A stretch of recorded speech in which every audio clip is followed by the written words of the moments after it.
आदाब, नमस्कार। मैं फैसल और आप देख रहे हैं नेशनल दस्तक। बिहार नतीजे आने शुरू हो चुके हैं और बिहार में एनडीए को भारी बढ़त मिलती हुई दिखाई दे रही है। वहीं महागठबंधन सीमित दिखाई दे रहा है, 40 सीटें मात्र उसको अभी तक आ रही है। लेकिन सबसे बड़ा सवाल कि क्या जो लगातार आरोप लगते आ रहे थे कि चुनाव में धांधली हो रही है और चुनाव आयोग जो निष्पक्ष नहीं है, क्या उसका असर अब दिखने लगा है? क्योंकि अब लोग सवाल उठा रहे हैं कि जब वोटिंग चल रही थी उस वक्त भी जो है वो 10-10 हज़ार रुपये महिलाओं को दिए जा रहे थे। तो सवाल कई सारे हैं, लेकिन चुनाव आयोग की तरफ से इसका कोई जवाब नहीं है।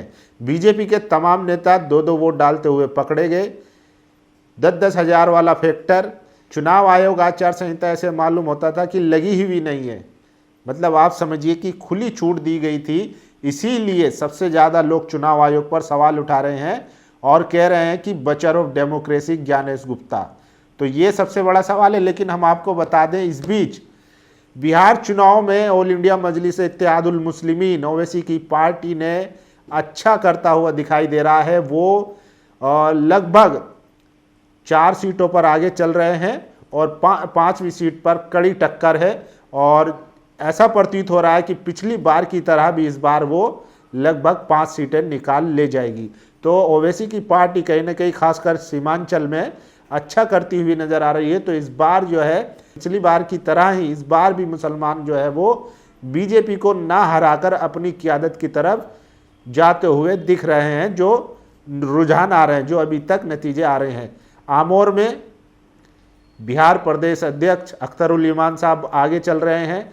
बलरामपुर में एमआईएम प्रवक्ता आदिल हसन आगे चल रहे हैं। तो कई ऐसी सीटें हैं जहां पर आगे चल रहे हैं और कई सीटों पर काफ़ी टफ मामला भी है। तो ऐसी ही कुछ चर्चित सीटों की मैं आपको खबर बता देता हूं कि कौन आगे चल रहा है और एमआईएम का प्रदर्शन कैसा रहा है। वहीं दूसरी तरफ जेडीयू की एनडीए गठबंधन से मुस्लिम उम्मीदवार आगे चल रहे हैं, ये भी बड़ी खबर है। तो ये नैरेटिव जो फैलाया जाता है कि बीजेपी को रोकना है, वो कहीं ना कहीं बिहार में मुसलमान उससे ऊपर उठकर अपनी लीडरशिप को मजबूत करते हुए दिख रहा है। सबसे पहले देखिए, बलरामपुर विधानसभा सीट से एमआईएम उम्मीदवार आदिल हसन आगे चल रहे हैं।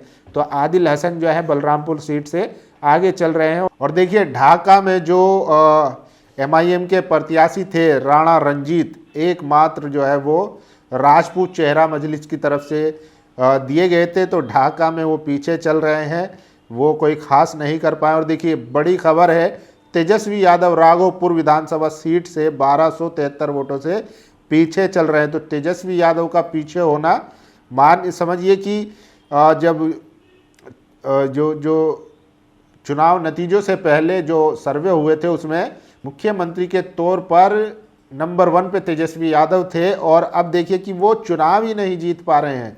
तो इसीलिए लोग सवाल उठा रहे हैं कि ये सब ज्ञानेश गुप्ता की अध्यक्षता में संभव है। और देखिए, आमोर में अख्तरुल ईमान जो है 2817 वोटों से आगे चल रहे हैं। तो मजलिस के 2 उम्मीदवार ये हो गए।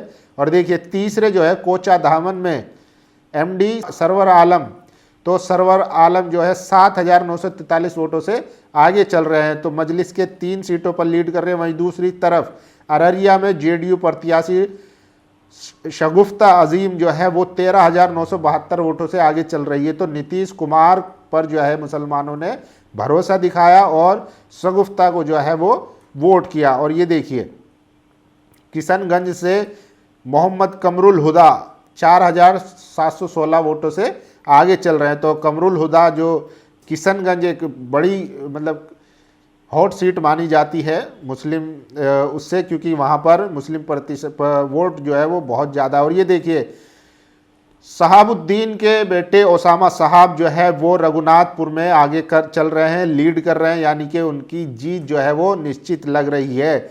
इस चुनाव में सबसे ज़्यादा टारगेट किया गया ओसामा को, चाहे गृह मंत्री हो या यूपी के मुख्यमंत्री हो या असम के मुख्यमंत्री हेमंत बिस्वा शर्मा, लगातार जो है ओसामा को टारगेट कर रहे थे। लेकिन रघुनाथपुर में जो है ओसामा जो है वो जीतते हुए दिखाई दे रहे हैं। तो ये बड़ी खबर है।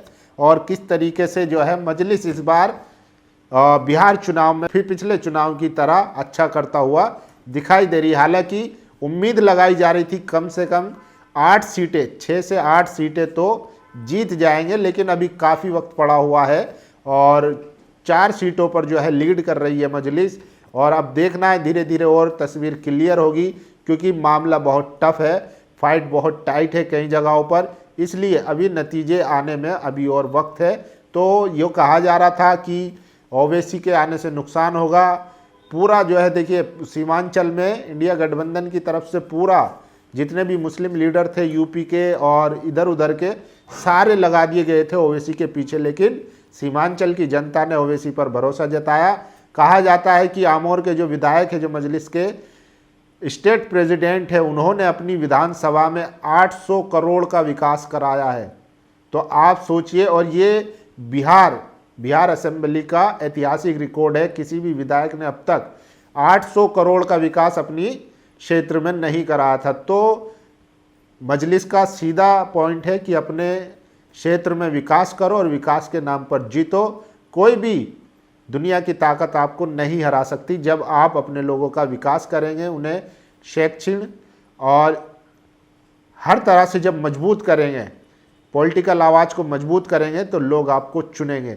सिर्फ आप बयानबाजी करेंगे, भाषणबाजी करेंगे तो आपको एक बार जिता देंगे, 2 बार आप पर भरोसा नहीं करेगी जनता। इसीलिए हैदराबाद में मजलिस जीतती आई है, क्योंकि वो वहाँ काम भी करती है और एक मुसलमानों की सियासी आवाज़ भी है। जब ओवैसी संसद से सड़क पर जब बोलते हैं तो पूरा देश सुनता है, पूरी दुनिया सुनती है। इसीलिए बिहार के लोगों ने उसको प्राथमिकता दी और जहाँ जहाँ गठबंधन था उसको भी वोट किया। तो ये जो पैटर्न बना हुआ था खासकर कांग्रेस और तमाम सेक्युलर पार्टियों की तरफ से कि बीजेपी को रोकना है, हमें वोट दीजिए, वो कहीं ना कहीं उसमें डेंट लगता हुआ दिखाई दे रहा है।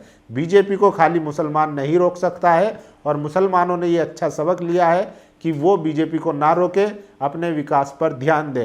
किसी भी लोकतांत्रिक देश में परमानेंट दुश्मन बनाना किसी भी समाज के लिए बहुत खतरनाक होता है। भारत एक लोकतांत्रिक देश है, तमाम पार्टियां चुनाव लड़ती है, तमाम पार्टियां जीतती है, लेकिन अगर आप अपनी पार्टी को, अपने नेताओं को मजबूत करेंगे तो हो सकता है कि आपकी सुनवाई हो। लोकतंत्र में जिसके पास ज़्यादा सर होंगे, सरों की गिनती होती है, वही मालिक होगा। इसीलिए जनता डायरेक्ट जाकर आप सरकार से बारगेनिंग नहीं कर सकते। इसीलिए बिहार में हो या हर तमाम देश में तमाम ऐसी जातियां हैं, समाज है जिनके अपने अपने लीडर है। सिर्फ मुसलमानों का कोई लीडर नहीं था, लेकिन अब कहीं ना कहीं ओवैसी को एक्सेप्टेंस मिलने लगी है।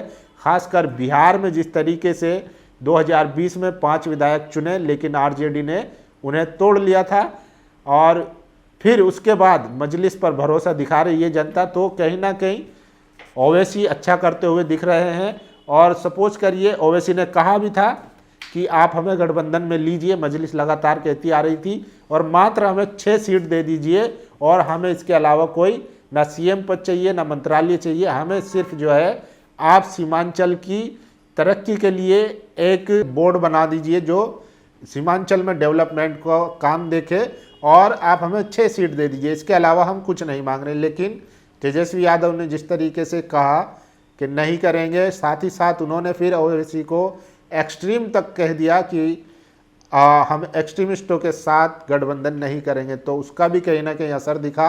और देखिए इसीलिए नीतीश कुमार जो है वो सबसे बड़ी पार्टी बनकर उभर रहे हैं। और बीजेपी ने जो सोचा था कि इस बार नीतीश को हटाकर अपना मुख्यमंत्री बनाएंगे, तो वो भी कहीं ना कहीं नीतीश कुमार की मजबूती से बीजेपी का वो मिशन भी कहीं ना कहीं फेल होता हुआ दिख रहा है। बाकी और नतीजे जैसे जैसे आएंगे शाम तक, और खबर आ रही है कि स्लो काउंटिंग की खबर एज यूजुअल जैसा होता है, तो वो भी खबरें आ रही हैं। कई पेचीदगियां हैं और बिहार में 2 लाख से ज़्यादा वोट बढ़ाने का भी दावा किया जा रहा है, इस पर भी चर्चा करेंगे। तो लगातार हम आपको अपडेट देते रहेंगे। बाकी आप लोग हमारे चैनल को देखते रहिए और अपनी अगर आप कहीं बिहार से किसी विधानसभा से देख रहे हैं तो कुछ ऐसी गड़बड़ियां हैं तो कमेंट बॉक्स में हमें जानकारी जरूर दीजिए, या हमारे डिस्क्रिप्शन में नंबर है उस पर व्हाट्सएप पर अपनी जानकारी दे सकते हैं। शुक्रिया। दस्तक की आपसे गुजारिश है कि अगर इसको बचाना चाहते हैं तो नेशनल दस्तक को सब्सक्राइब करने के लिए रेड कलर के सब्सक्राइब बटन को दबाएं, फिर बेल आइकन की घंटी दबाएं। नेशनल दस्तक को बचाने के लिए बहुत जरूरी है कि हर खबर को शेयर करें, लाइक करें, कमेंट जरूर करें।